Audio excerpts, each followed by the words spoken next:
Hello. Today I'm doing a topic on letting go of toxic anger for people that suffer from PTSD, victims and victims of trauma, and also victims of abuse. When we are left angry at the abuser or traumatic event that happened, or angry at the world for letting you down, or at someone else for what they shouldn't have done, the anger we're having could be stopping us from recovering from the PTSD or CPTSD, whether or not we have that right to feel that way. Whether it is justified or not, or because we feel that someone else deserves this punishment from us, we have to remember that their own karma will get them one day. Naturally, what we give out into the world comes back to us, whether positively or negatively, sooner or later. But if we are holding on to anger, or are reluctant to let go of it, we are less motivated to learn how to break the anger habit and stop ourselves from doing it.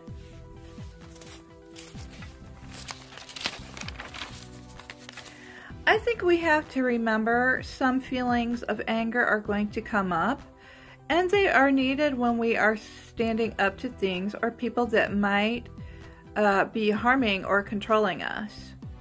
For a lifetime, most of us survivors have not even been allowed to express anger, but we have to accept and become okay with having negative emotions as well. So much of our anger has been suppressed, which has led to more depression and low self-worth. To recover from PTSD, we must be able to accept negative feelings as well as positive, as they are both a part of life, so we can express both satisfaction and dissatisfaction. If we can't feel our bad feelings, we might not be allowing ourselves to tolerate being treated with respect of ourselves or others.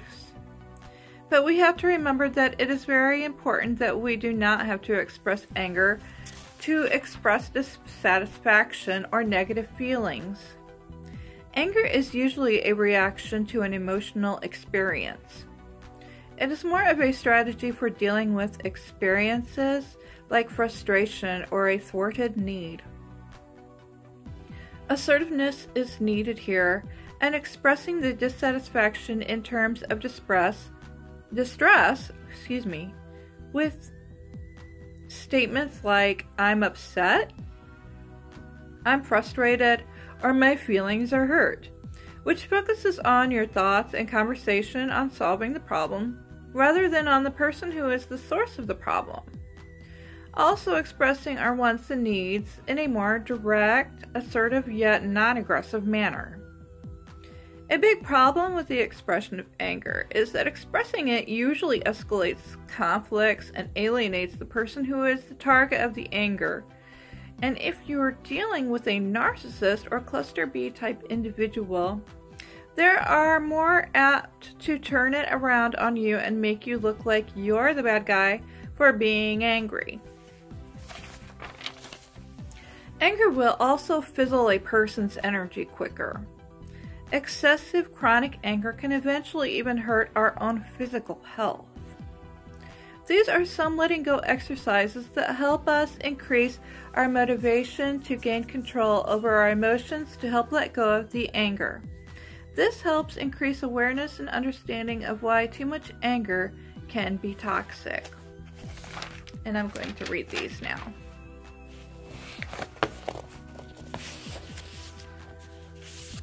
Okay.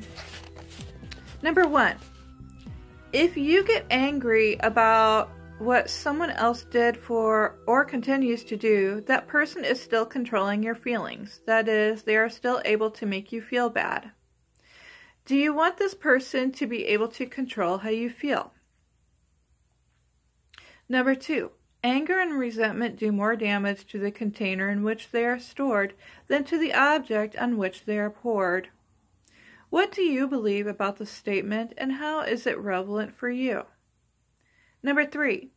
In some ways, getting angry or resenting someone is like taking poison and waiting for someone else to die.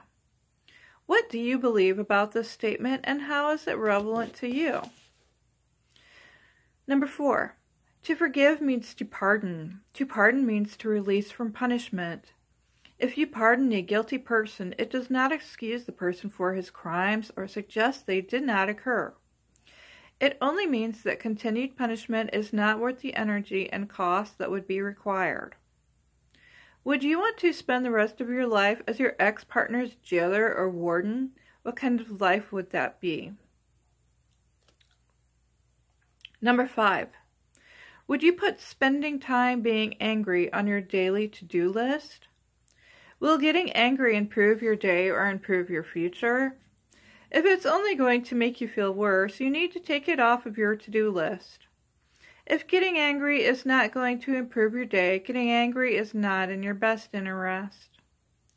What do you believe about these statements, and how are they relevant for you?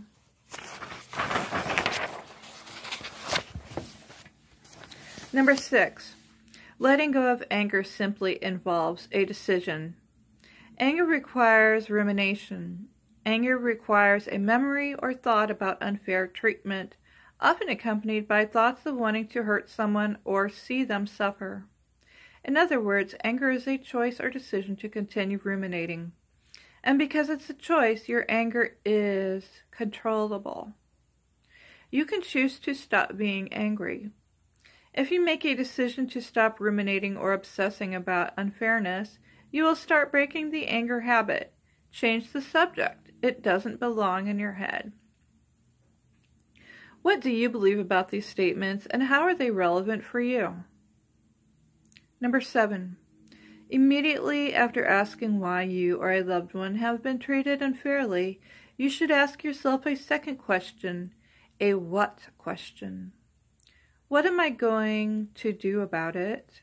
If the answer is, I'm not going to do anything to improve the situation, you are wasting your time.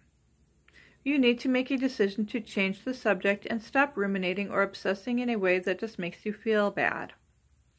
There are no satisfying answers to the question, why? What happened may have been tragic, and you didn't deserve it. You are just unlucky. What do you believe about these statements, and how are they relevant for you? Number 8, there's no justice. It's not fair. I was set up, deceived. How dare he, they? How could anyone be so cruel? Why would someone do something like that? It never should have happened. That pig. I hate his guts. I hope he rots in hell. Feel better now? Probably not. Or if so, just temporarily. Using emotionally charged words that convey anger and hostility only makes you feel bad and doesn't solve anything. When thinking about a perpetrator or some injustice, you'll feel better if you use neutral or descriptive rather than emotionally charged or judgmental words. What do you believe about these statements, and how are they relevant for you? Number 9.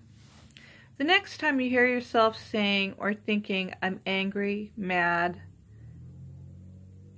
resentful, you should change your wording to, I'm frustrated, or I'm upset, or my feelings are hurt. What do angry people do? They fight, don't they? They say things that are hurtful, hostile, or downright mean. What do frustrated people do?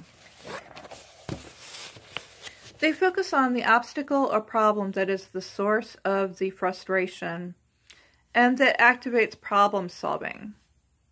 If you express anger towards someone who is the source of your frustration, will this increase the chances that the person will give you what you want or stop doing what you don't want them to do? No. Expressing anger usually escalates conflicts and alienates the person who is the target of your anger. What do you believe about these statements, and how are they relevant for you? Number 10, last one. Getting angry at someone who isn't even there with you is the ultimate act of futility. It's like having a prize fight with yourself. You will always end up losing. So, last but least, question is, what do you believe about these statements and how are they relevant for you? This is really supposed to be some really helpful questions here. The learning involved in them is pretty great. And hopefully it might change some things for you in some big ways. So, peace. Have a blessed evening.